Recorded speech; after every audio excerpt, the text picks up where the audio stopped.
السلام علیکم سامعین، 3 شوال المکرم کی تاریخ شروع ہو چکی ہے۔ 3 ہی جون ہے۔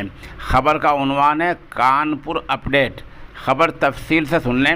کانپور فساد کے معاملے میں اب تک 18 لوگوں کی گرفتاری ہو چکی ہے۔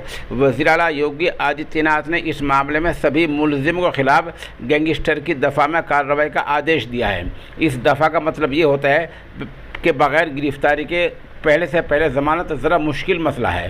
اس بارے میں یو پی کے A D G land order Prashant Kumar کا بیان بھی آیا ہے۔ انہوں نے 18 لوگوں کی گرفتاری کی تصدیق کرتے ہوئے کہا کہ ویڈیو فوٹیج سے فسادیوں کی، دنگا کرنے والوں کی، پتھر پھینکنے والوں کی پہچان کی جا رہی ہے۔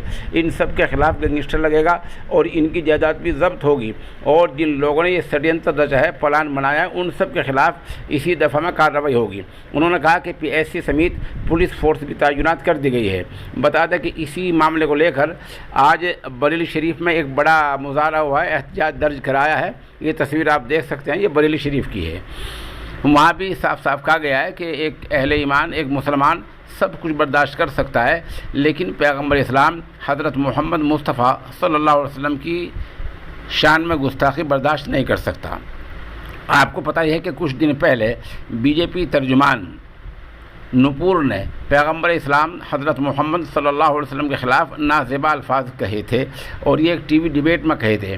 تبھی سے اہل اسلام میں اشتعال پھیل رہا ہے اور لوگ ان کی گرفتاری کی مانگ کر رہے ہیں۔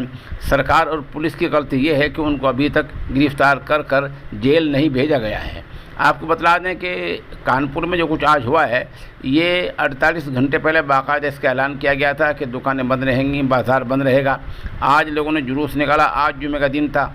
اس بارے میں جو ملی تنظیمیں ہیں ان کو غور کرنا چاہیے، اور اپنے عمل پر اور اپنے کردار پر یہ خود محاسبہ کرنا چاہیے کہ آخر 48 گھنٹوں میں وہ ایسا کوئی کام کیوں نہ کر سکی کہ جلوس نہ نکلتا اور احتجاج ہوتا، قانون کے دائرے کے اندر ہوتا، اور کوئی اشتعال انگیزی یا کوئی ایسا کام نہ ہوتا جس سے کہ یہ 18 لوگ پکڑے گئے ہیں۔